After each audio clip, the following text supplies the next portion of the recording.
I was in a small conference about a month ago in Cambridge, and there was a former CIA operative there, and she told me even in the introductory dinner before the conference started that we need to break up Russia. That's the plan of the neocons and the CIA and the deep state and all those.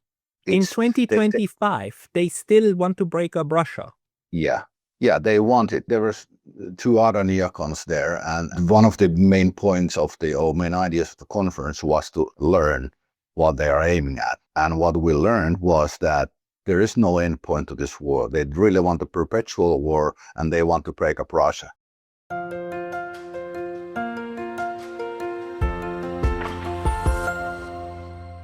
Hello, everybody. This is Pascal from Neutrality Studies, and today I'm talking again to Tuomas Malinen, an associate professor of economics at the University of Helsinki and the CEO and chief economist of GNS Economics, a macroeconomic consultancy firm. Tuomas, welcome back. Thank you. Nice to be here again. Glad having you because you are in one of the centers of the craziness at the moment in Helsinki, in Finland, and I do think that we're now going to see much more coming from the Nordic states, especially from Finland, as this war in and about Ukraine seems to be taking new routes. And we have seen the Alaska, the Anchorage summit. We've seen how the Europeans all rushed to Washington and were summarily humiliated without our media even taking notice of it. And we've seen Mr. Stubb, Alexander Stubb, your prime minister, also being part of President. Sorry, your president also being part of that meeting. Yeah, right, because the president has a foreign policy function in Finland. Can you maybe make sense of what we are seeing with the Ukraine war and with Finland, how you interpret it? Well, yeah, it's an interesting thing. Like I think I mentioned this before, like about a year ago or something when we spoke, that one of the first acts of President Stubb was to sign a defense treaty with Ukraine. And this was the first time we made a military treaty with a nation in a war against Russia since 1994, when there was this Ryti-Hitler or Ryti-Ribbentrop Treaty, which basically guaranteed us. 1944. 1944. At the very like last stages of our war with the Soviet Union, which gave us like food and armaments and all like and you know something that helped us to get by and repel the major attack by the Soviet Union in summer 1944. But it was the craziest thing. Like a president, newly elected president, signs a military treaty with with an enemy of Russia, our like next door neighbor, and so that kind of put us in the direction of travel, so to speak. And after that, it's been the rhetoric. If you concentrate on President Stubb, rhetoric has been very aggressive towards Russia, something we have not heard maybe ever during our over 100 years of independence, maybe during the war. Well, I don't know. Even those days, it was more, let's say, well, not so aggressive. But now it's getting really strange here, and what I'm seeing, what you see on the ground when you drive around Finland and especially on the east, you see kind of hints on a preparation for something, like in military scale. You see planes, you see buildings being built up, airfields being built up, or the size extended so a heavier planes can land on them, and there is more things. So it's difficult to say what is its position of Finland to Ukraine at this moment, but I'm thinking that there is something really bad going on in the Nordics. In the worst case, this is a something of a preparation for opening of another front against Russia. That's the absolute worst case. Yeah, I mean, the fact that your president was one of the parties of the Europeans that ran to Washington Monday 2 weeks ago, um, that was just bizarre because it was all of the big guys, right, including the NATO General Secretary, including Ursula of the EU, and then the Germans, the French, the Italians, and then there was and Zelensky, of course, and then there was Stubb. And he even felt the urge to explain that, right? When he was given by the director, like Mr. Trump, by the real president of Europe, when he was given the word to speak, he actually said, maybe people are wondering why from small Finland, like I am here. And he said, like, you look, we have our own experience with cutting a deal with the Russians back in 1944, when basically the continuation war was also lost, and the Finns had to accept a dictate peace, as the Europeans call it. That to me seems is a weird thing to say, first and foremost, because it would hint at him like assuming that Ukraine now is in the position where Finland was in 1944, right, and having to accept the an end of the war that they didn't the way they didn't want to. But secondly, it also seems like a pretext for maybe handing over a staff or something, like discussing between the current and the future battlefield. I hope that's not the case, because it seems insane. But then again, the Europeans are doing so many insane things that I wouldn't be surprised if if there were like preparations going on for various insane futures as well. Yeah, there's a great clip from the negotiations with Trump, well, they were not actually negotiations, but President Trump starts to explain that, okay, here's President Stubb here also. Then he looks around, he sits like directly in front of me. He don't recognize him at first, and then no. Oh yeah, there you are. And obviously didn't know who he was. He didn't know the guy. Like, who are you? Yeah, and he forgot him a second time later. Yeah. So I can think only two reasons why Alexander Stubb was there. First is what you proposed, that it's the next Zelensky, basically, or in the worst case, so that the war would be coming here. Or the second one is that I have been getting really, really conspirational of late. I just think there is a very dark, like, forces on the move in Europe, like there were in 1930s and 1940s, which are pushing for this. I actually published a piece about it just not many days ago. But the other explanation is that in this group, in this, I call them the European Coalition for War, which I think is conspiration. There is something behind it. So the second option is that, and these interlink, but the second option is that Stubb has become something of a leading figure in this conspiracy by agreement of I don't know who. But that's the other explanation. Or like there's a lot of rumors, for example, that King Charles is part of this, or something, some kind of a leader on this global conspiracy. I cannot say anything about that. But if we speculate, there are only a few reasons why Alexander Stubb was in the White House, and and President Trump didn't even know who he was. So I think we have just these two.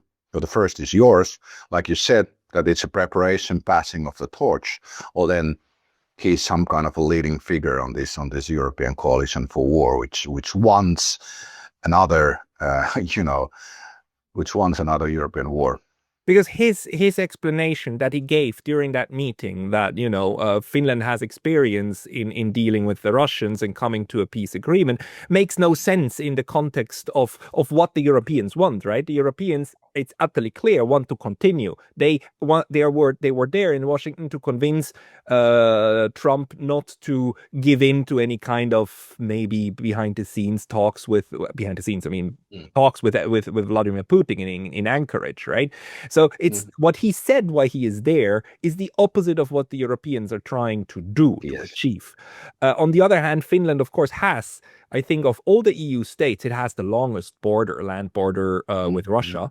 It's militarily a very, very challenging terrain, and it is also fortified now that you have this 15 US military bases. You have a base agreement with the US. So in a sense, if you want to entrap the United States in Europe, doing it in a place that already has US troops and is part of NATO would be easier to do than in a place like Ukraine that doesn't, right? It's a very good point. That's an excellent point. I hadn't really thought it that way, but that's very. If you want to set a trap for the Americans, for the Americans, you do it here. And something about the example President Stubb gave was that we capitulated. In 1944, it was effectively a surrender to the Soviet Union.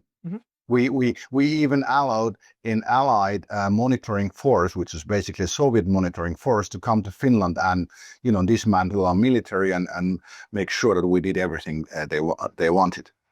So, and this is actually what I think that should be done in Ukraine. Ukraine is in the same position as we were. In a sense that if we would have continued to war in 1944, our country would have been annihilated, completely destroyed. And Ukraine is at the same point, and they have no leverage. We had no leverage. So, but the Europeans are trying to make that they would have some leverage. But in essence, what Stubb said there is a complete opposite of what actually happened in 1944. So it doesn't make any sense. Yeah, and if you wanted to give advice about how to capitulate successfully, like Finland in the sense capitulated successfully, it wasn't integrated into the Soviet Union. It was, it maintained its statehood and so on and so forth. It was very successful. But we lost 11% of our landmass. True. But that's again where Ukraine stands now, about to lose 20%. But if you wanted to actually understand the transition, you would invite historians, wouldn't you? You wouldn't invite a bellicose president of Finland. So the problem is that Mr. Stubb is not famous for actually maintaining a balance of forces in Europe through Finland. I mean, it's the opposite of your previous prime ministers who all maintained Finnish neutrality as a security policy that recognized the necessity of securing Russia. Yeah, but something like I think you meant previous presidents, but something happened in 23 in this country, or 22, 23. Then our president was Sauli Niinistö, and he was he served for 12 years, so a long period of time. So our presidential terms are 6 years. So he served for 12, and his message constantly was that if we're gonna go into NATO, there has to be a referendum. We need to ask the people. Just on the 4th of February, 22. He said that if there is going to be an ascension to a full NATO membership, the people need to be heard. And 3 months after, he said that these gallops are enough. Something happened right after the war started in Ukraine. That the status of Finland was changed, and Finland was ascended to a full membership on the 9th of April 23. 9th of April 1949 is the date of the signing of the first North Atlantic Treaty. This is no mistake. I have read it. Sorry. You're bringing together 2023, Finland joining with 1949. 1949, the original treaty of the North Atlantic Alliance. It was signed on 9th of April 1949. And we were ascended as a full member of NATO in 9th of April 2023. It's no mistake. I think these things don't happen randomly in this global power politics. So my thinking was that Finland joining is actually they signaled that now the NATO is complete to serve whatever purpose it was created. There's a lot of evidence that now that NATO was actually made as a continuation of the war of Nazis towards Russia or something like that. So there are many like these small circumstantial evidence hinting that the role reserved for Finland next is not a pleasant one. I remember the words of Urho Kekkonen, your long-term president back in the Cold Wars, who continuously defended Finland's policy of neutrality, which of course in the West was called very defamatory as Finlandization. But he kept emphasizing that to be neutral means to be independent, and it means to constantly strike a balance between the different forces. And all of that seems gone. And obviously, we have a lot of people inside Finland, outside Finland, in the transatlantic networks who want integration, right? And who actually believe that the only way to deal with Russia is by threatening it and maybe even fighting a war, a proxy war or a direct war. The question for us to answer is probably what's the strategy on the Finnish and on the NATO levels? Because what we have learned through the Ukraine war is that, yes, NATO, the US NATO war party, they want to fight a proxy war, but they don't want to fight a direct one, right? If they wanted to fight a NATO war, all they need to do is for NATO to say like, yeah, we're sending troops, right? There's so many. Yeah, and it would start, yeah. But we saw how NATO constantly evaded this last logical conclusion. So, and Finland is now a member of NATO. So if you actually provoke anything through Finland, then you're inside what NATO obviously said, and the Germans and the French and the Italians have said they actively don't want. You would have a direct war. So what's the logic behind militarizing Finland beyond deterrence? Yeah, that's a very good question. There cannot be any other logic than preparation for war. I think it was May, something like that. Our military announced that it will increase our reserve from 325,000 men to 1 million coming into, was it 2032, about 5 or 7 years time. And this is like we haven't had this thing since I think 1941. So when we're going into a war, the continuation war with Soviet Union or against Soviet Union.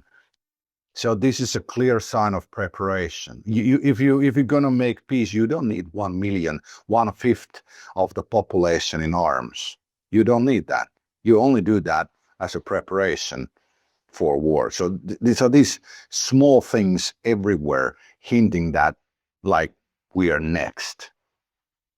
Do you think that this is maybe also just a message to Russia? I mean, we often discount the intellectual capabilities of our European leaders because we think that they're complete idiots. But maybe they actually do play a more nuanced game, and bringing Stubb along to Washington, being the European, saying like, look, Russia, if you don't come to our terms, then we have a next theater for you. Is this thinkable to you? No, I think the Russian leadership knows this already from our statesmen and from the statesmen of our leadership and already before. Like the National Coalition Party or Kokoomus, they have been, let's say, Russophobic for a very long time. Like I think I mentioned also here that I were friends with our current Minister of Foreign Affairs, Elina Valtonen, for several years, 5 years actually, and was quite close to the leadership of National Coalition Party, and it it shook me to the core how incompetent those people are, and I know almost for certain that President Alexander Stubb is a narcissist from my friends who have worked under him. So these are not competent people in a sense, but I think they are marionettes, they're puppets here, which are playing a some secret darker scheme. I think that's the only logical explanation for this all. I cannot, stupidity does not cover it. This is just pure evil in a sense. Well, not pure evil, but evil in a sense. I think, like, and I was in a small conference about a month ago in Cambridge, and there was a former CIA operative there, and she told me, even in the introductory dinner before the conference started, that we need to break up Russia. And she repeated it. Yeah, that's the plan of the neocons and the CIA and the deep state and all those. In 2025, they still want to break up Russia. Yeah, they want it, and they have like there was two other neocons there, and one of the main points of main ideas of the conference was to learn what they are aiming at. And what we learned was that there is no end point to this war. They really want a perpetual war, and they want to break up Russia. It was really shocking. It was really shocking to hear, because this was a conspiracy theory for me earlier. And then she told me straight to my face, we need to break up Russia. I was like, okay, this is true then. This is what they're aiming at. And I don't know the exact players here, but all the stooges that were in the White House, and I don't mean President Trump, they are, someone is telling them what to do. This is some kind of scheme, some kind of plan. It's the only logical explanation in my thinking. There's enough people with that kind of belief that you would have a viable political faction, and you have this political faction. It's the Blumenthals what's the other guy's name? Sorry, the other senator, Lindsey Graham, and so on. Yeah, Lindsey Graham. Yeah. It's that group that pushes for stuff like this, and it's that group that would sign up to this, and it's that kind of people then in the think tanks and so on who write all of these papers, and then there are acolytes who go to the CIA and work there, who then take part in these conferences. So it's just a natural group of people who wants to see such a scenario. But the question is, are they still powerful enough? And I would say, like, just from a grand strategic point of view, the US itself is not strong enough to push for that anymore. They've lost that game in Ukraine. So the fascinating thing is that there's still people who believe that and who want to push for that. And do they have another strategy now of achieving it? Because all they've done so far is to create the opposite. They've created more union between the Russians, the Chinese, the BRICS, than there was before 2022, which is the polar opposite of, like, breaking the Eurasian continent into little pieces. Yeah, but if you look at the example from the Second World War, you need blocks. You need two blocks to engage in a major war. So, in conspirational wise, this could be something that someone is aiming at, that we have these major blocks. But if we don't consider that, then your explanation is perfect. It doesn't make any sense for drive this wedge. And I think there is a great video, actually, I don't know, have you seen it, from the which compares the parade of President Trump hold, the military parade, and the parade President Xi hold in China, like the difference between the soldiers. And I've been, like, my family is from the East. Actually, my mom's side is very close to the border, right next to the no man's land, basically. And I've lived there all my life and heard the stories about Russian military. And never in my life my adult life, have I actually worried about Russian military strength. Now I do. I think Russia has mastered the most powerful, fearsome army we have seen since the Wehrmacht, after the army of Nazi Germany. It's really worryingly effective, and people are misreading its slow progress in Ukraine, I think, as some kind of failure. But this is a strategical way of progressing. They don't want to. This is part of the negotiations, I think, what they're doing. But as a Finn who has lived like right next to Russia, I do worry about the Russian military strength now, Yeah. which I have not done before. Yeah, but that's also because you're informed about this. Because the thing is, the general media information that we're getting in Europe is still to this day this pure contradiction. On the one hand, that the Russians are very weak and are badly organized. The only reason why they haven't lost yet is because they use human waves, right? They just 10 times Yeah, more. They don't value life. On the other hand, we also need to worry about them being in Portugal tomorrow if they're not stopped in yeah, Ukraine. So that's still the tenor right now. And yeah, the one thing that nobody ever said, and my dear mother, she listens to the radio every day, and she cares about this slaughter very much because she cares for human life, right? Like any yeah, decent, normal human being. And when she said like, yeah, but the Russians are advancing very slowly, I said like, yeah, because the Russians are fighting a war of attrition. They don't yeah, want to do, at least until recently, they didn't want to win a lot of territory. They just wanted to grind down anything NATO could throw at them, and they did so very successfully. And her answer was like, oh, but somebody would need to explain that to me and others. Then I mean, it makes total sense. So it's still not yeah. being explained in those terms. No, It's only like us in the alternative sphere that actually read the Russian sources and try to understand what they are exactly doing. And maybe let's just bring this also back to now uh, uh, uh, this this way in which China and Russia are now cooperating. We've now seen them in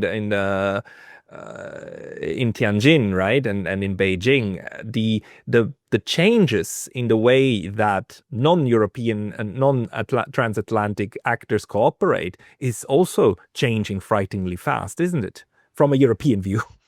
yeah, of course, yeah, it is. But yeah, this is obvious from the get-go, basically, that this will come. And now I've read like do very different analysis on the was the Power Siberia 2 pipeline, which would come from the Yamal, was it in the Yamal fields to through Mongolia to China.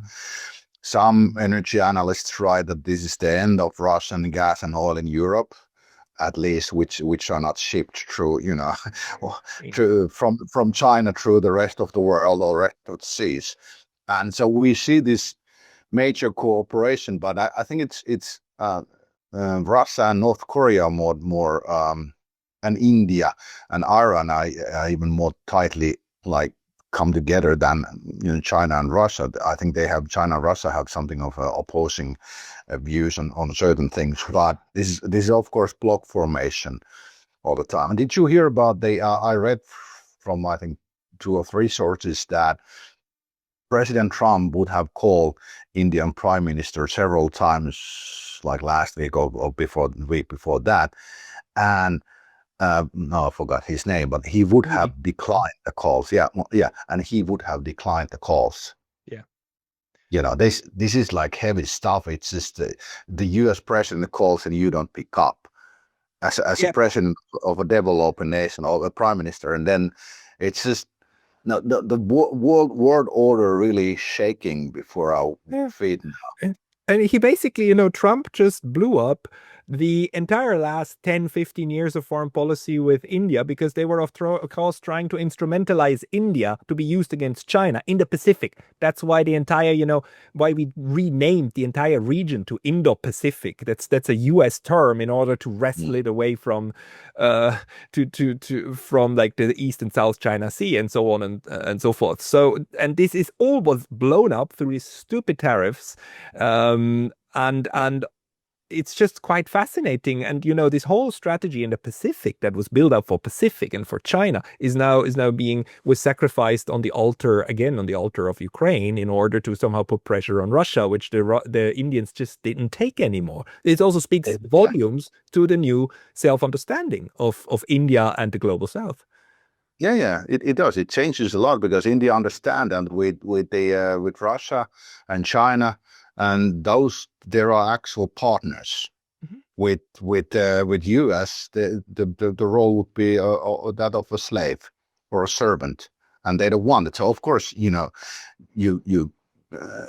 when you choose from these, it's obvious. And the immortal quote of Henry Kissinger also comes to mind that it's dangerous to be America's foe, but was it mortal to be its friend? So that's also coming into play. And the saddest thing here is now that Trump is losing this because he is unwilling or unable for some reason to do the two things that need to happen in Ukraine to get peace. One, you get rid of Zelensky, then and you choose a pro-Russia candidate. Second, you announce the leaders of Azov and whoever that the fascist factions. The professor, which was in your interview, in You mean Nikolai Petro? yeah, like what he said, that the fascist factions hold power. So you notify, CIA notifies them if they start shit in Ukraine after the power transition, all the leaders will be killed. So behave, and now you're gonna lose the land. So change Zelensky, get the fascist factions in check by threatening them with well, basically decapitating strikes. And I think you would have peace in Ukraine about months' time. I mean, But I just read a quote when I got here that the plan from President Trump is to put the main leaders in the same room and get them to deal something. But it does not happen if the other person, Zelensky in this case, is mortally afraid if he does anything like, okay, I give up, I give this to you, he will probably get murdered. Yeah. So you need to get him rid of the presidency. And there's this I don't remember his name, but a Ukrainian member of MP who now speaks and he was formerly in the Zelensky administration. He speaks very nicely of what you need to do to get into peace with Russia. So you need to. Huh? Yeah, him. Yeah. So you get rid of Zelensky, get him in the position, and you get stuff moving. And the conference, there was also Artem Dimitrov there, which is, do you know who he is? No, he's the member of Ukrainian parliament, the Rada, who is now in exile in Great Britain and in the UK. And he's massive, like he's a great story. He unfortunately doesn't speak English, but I think if you manage a translator, that's someone you should interview. And he basically what he stated it was a very close-knit conference. We had just 10 people there, and what he stated about Ukraine was basically confirmation as every single conspiracy theory we have. So the money is going into in the Zelensky, administration. The losses are massive. The Ukrainian men cannot leave the country, and all those things. And he's a true patriot who fought the Russians at the first stage. So this is something I've written about his presentation at the conference in my newsletter. So anyone who is interested can find it there. But you have these actual pro-Ukraine people who could make this peace happen. But as long as President Trump is not willing to do what he needs to do to change Zelensky, the peace will not come. And I don't understand him. Why doesn't he do this? It's simple. You just call him and say, Volodymyr, you need to go. You need to go. Go to Miami, to your village. You need to leave. And it goes from there. And they have CIA. They know how to make a change in the regime. Yeah, but the question is, does he have enough power, Donald Trump? I mean, he's nominally the president, of course, and of course he appoints his own people. But whether or not the deep state that's still there would follow, whether the CIA that you need to follow would follow, or whether they will use all of the dark budget that they have that nobody can audit, or whether the Pentagon that never once passed an audit Whether their money would actually be funneled to the way to follow that is a completely different question. So, I would really like to know whether in the discussion with Vladimir Putin, he also told him, look, there's just also limits to what I seriously can do, even if I wanted to. And we need to figure out a process in order to circumvent my own war party. And by the way, we know that also in Russia, you have people who would want to use much, much more military might. And that Vladimir Putin is constantly managing those people, right? I'm not sure. I'm not sure he could, because the CIA has been wreaking havoc on Ukraine with or without the consent of the administration, as far as I can tell. Maybe it's all like, as Brian Baletic says, like, no, it's all part of the plan. You want to make it look like that, but actually it's part of the plan. We don't know. Yeah, but I was thinking more on the lines that, this is how it should technically go. Yeah. There are the options, but yeah, I have actually, I have a theory. I had a theory since the meeting in Anchorage, that they have President Putin and President Trump have an agreement.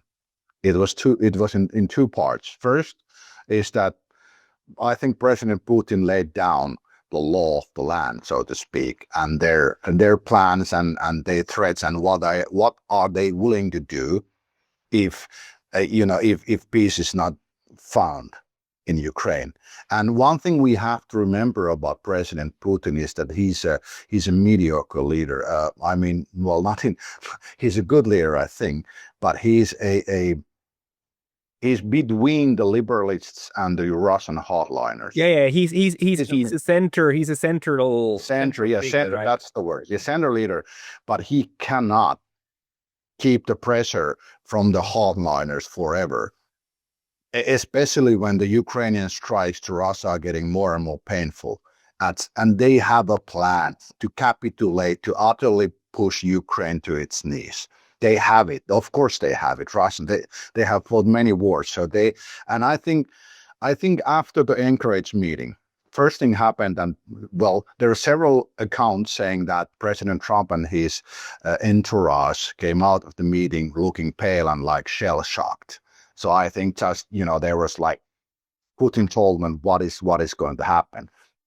And Trump probably said that, okay, let's try this way first. I try to make peace through negotiation. If that fails, do what you wish. And this comes to the fact that if he sees that he cannot override the deep state and the military industrial complex in the US, let Russians do it in Ukraine. And I think we have seen the first stages of this.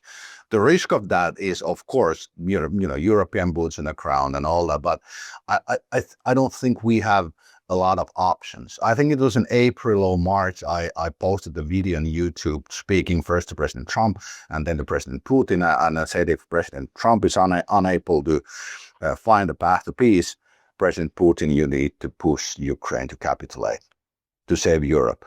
Yeah. Many don't get this logic, but we cannot have wars in Europe raging for years because they will spread. So you have to cut the head of the snake, so to speak. And just this morning, I also saw a poll that 81% of Ukrainians want the war to end now. Yeah. Only like 18 or something were for it. And Zelensky is not doing anything. He's not listening to his people, and he's just obeying the European coalition for war and then the fascist factions or whatever. But you need to get rid of Zelensky. Even my friends who have been pro-Ukraine for long have started to say that we need to get rid of Zelensky. And they are like fighting age men, not like me, who is already not on a prime fighting age, but it's obviously everywhere. So maybe it is just that President Trump has said, can't manage, let the Russians handle it. Right. I don't know. I wonder, again, to bring it also back to your country, to Finland, if the United States and if the president wanted serious de-escalation and would try to do it through a political decision, it would, to me, be by actually canceling that agreement with Finland and maybe also with Sweden, the military agreement. Say like, no, our troops get out. get out of Finland, 15 bases, you have them back. There you go. That would be a very strong political sign, and that's something that he could do by decree. He could just sign it, right, and withdraw these troops as the head of I'm not sure can he do it with a decree, because I think the lease is 10 years, and it's not so easy. But he could start like dialogue with Russia, like a former presidents. Whatever has happened, they have I go to Moscow to talk, and Urho Kekkonen he went to sauna and they drank heavily. So I think, the ability of President Kekkonen to hold down his booze, I think, have saved a lot of things in Europe, so to speak. So there's a lot of like stories of how he took Russian leaders through sauna in Finland or in Russia, and they drink vodka heavily, and he was able to stomach it and make decisions then. These are crazy stories. Yeah, but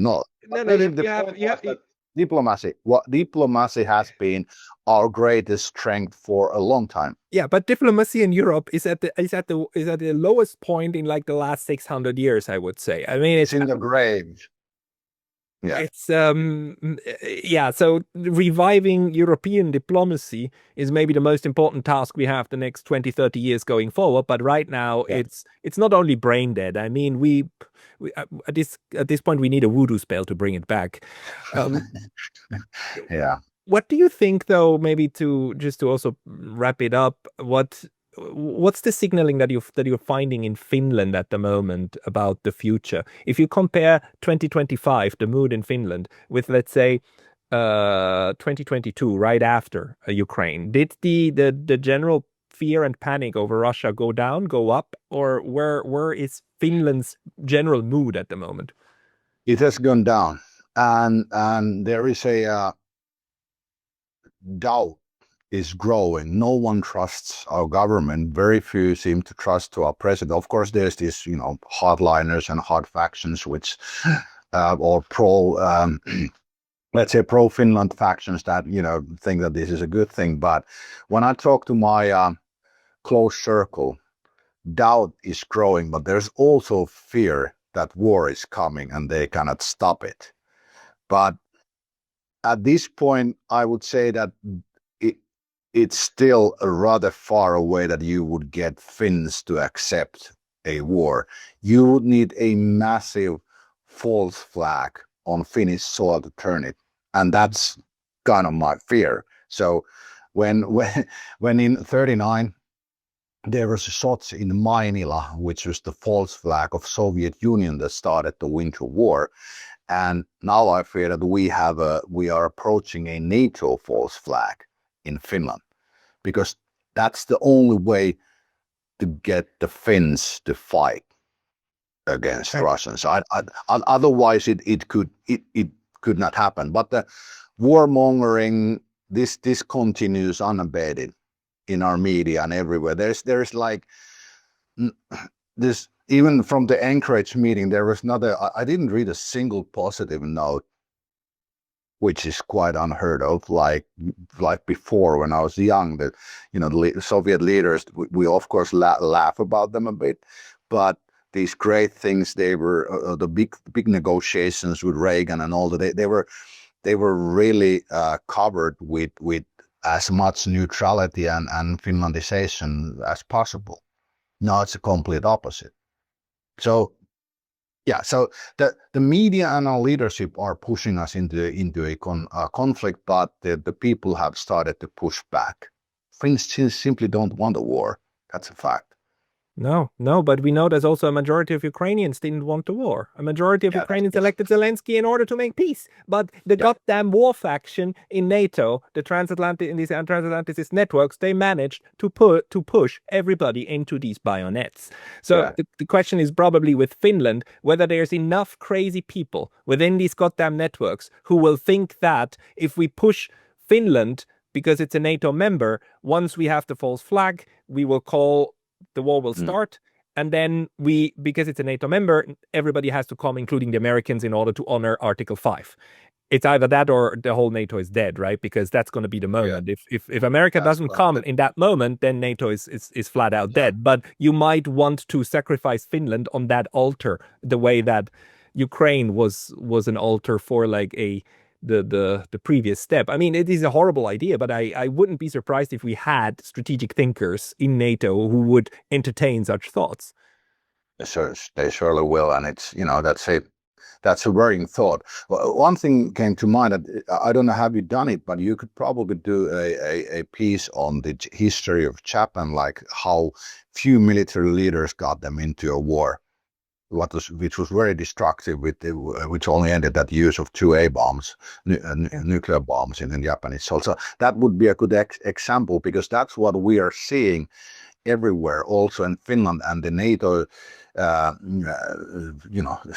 strategic leadership. They are flirting with this idea. There are certainly people, like I met the Neocons in the conference, and there are people who really want this war, who hate Russia or whatever reason. They want this war to come.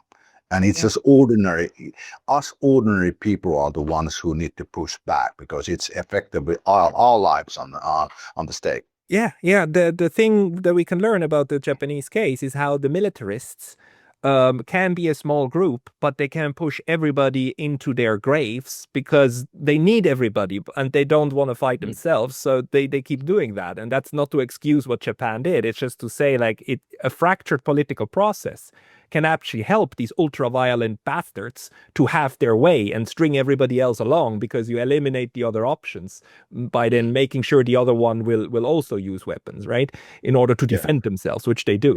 It's frightening outlooks. But maybe very last thing, like, do you think that there's anything that we haven't covered yet that's important to look out for over the next couple of months? What do you keep your watch on? I would say that look what Russia does in Ukraine. It will, if a plan of decapitation of Ukrainian leaders has been put in motion, we see it. We see it when it starts. The biggest air strikes we saw was a week ago or something. I think that could be a prelude into it. And look that possibility that there is a agreement between Putin and Trump, and Russia will start the decapitation process, which, according to Russian telegram accounts, or these who speculating with these things, will last 60 days. Right. Sorry, I said it's the last one, but I just remember that I see this strange thing at the moment where on Twitter I see a lot of Ukrainian accounts or pro-Ukrainian accounts claiming that Ukraine blew up another 1% of Russia's oil production, another 3% blown up. And I read nothing about that in the Russian media. And I read nothing about in other media outlets, because either they don't want to admit to it or it didn't happen. Like, what is your assessment? Is Ukraine currently actually, like, putting hurt on Russia's oil industry? I think that it's getting there. And Russia, what I hear, there's a quite heavy military censorship going on. Like when there are these strikes, the internet is basically wound down for a few an hour or something like that. So this happens already, though. Russia has been geared up for a serious military conflict. But what I hear, what I read, is that the strikes of the EFU into Russia are getting more painful, and they're reaching further and further. So I think it's happening, but we have to understand that Russia is under heavy military war censorship now. So what we get there is only a fraction what has truly happened. So this is something we have to acknowledge. Okay. Thank you for that assessment, Tuomas Malinen. For people who want to follow you, they should go to your Substack. They should find you on Twitter X. Any other place to find you? I think those are there. I have a small YouTube channel, but I don't really have time to record it. But my Substack, Tuomas Malinen, Geopolitics and the Economy, and GNS Economics, of course, is the other one. So you can find that also on Substack. The links will be down in the description below. Tuomas, thank you very much for your time today. Thank you.